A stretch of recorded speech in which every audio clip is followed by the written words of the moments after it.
Hello to all traders and welcome back to another video brought to you by Orbex on this Monday the 5th of September. So we're looking at gold today after it's seen a little bit of a bounce off the 1700 handle from the back end of last week with kind of mixed reviews on the NFP data, but more importantly quite a strong dollar with the US index topping $110 for the first time in quite a while. We'll look on the chart shortly, but gold and silver in particular just bouncing slightly. But is it just a slight correction before we head back down to 1700, or are we starting to see a revival in the yellow metal? We'll have to wait and see. But as I said, we are playing against a basket of currencies against the US index as well, so we'll see what happens in the near term about that. But kicking off your Monday markets review, I got this on the daily chart first of all because I just want to show you the V-shaped decline we've seen on gold. I'll just zoom in for a little bit of a better perspective. So we've got this V-shaped decline, but as you can see, this very bullish green candle from Friday's session has seen quite a dramatic turnaround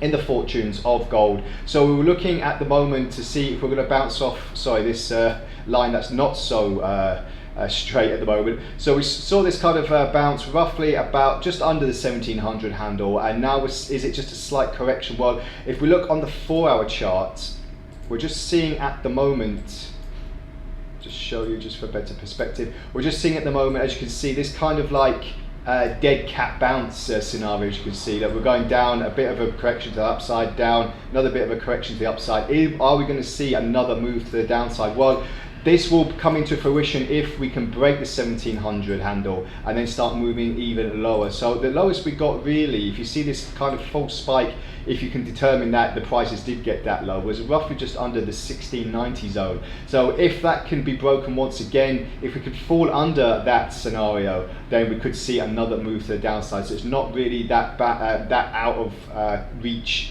in that respect. So I'll just be looking to see this slight consolidation here. If we can get a nice signal to the downside, another move, and then we can see if we can pierce these particular lines here. Just want to show you on the US index just how far we've come in such a short space of time. As you can see here, hitting the 110 handle, and that hasn't been done in quite a while. If we just pull this back to a daily chart, as you can see here, quite a long while actually. So we are now seeing these kind of 20-year highs on the US index, which again has seen momentous growth in the last few trading sessions, not really slowing down, especially with inflation on the rise as well. So we are now seeing another leg to the upside for the US index. So where will this pattern top? Have we already seen a top at the moment, or are we going to see another one in the near term as well?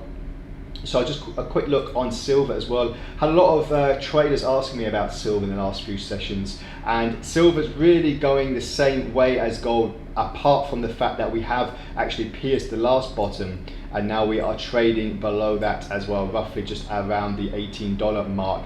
The last piercing was just above it. Now we are below, well, we actually went below $18 for a few sessions. So if we look on the 4-hour chart as well, with the assistance of the Ichimoku cloud, I did bring the Ichimoku cloud into gold because we were just looking pretty much very bearish at that particular time. But if we look now at silver, it looks like again we are seeing this kind of zigzag formation. We are looking now to see if we're going to have a bit of a consolidation period and then another move to the downside. This will be quite significant because we haven't seen these levels in a few quite a few sessions as well.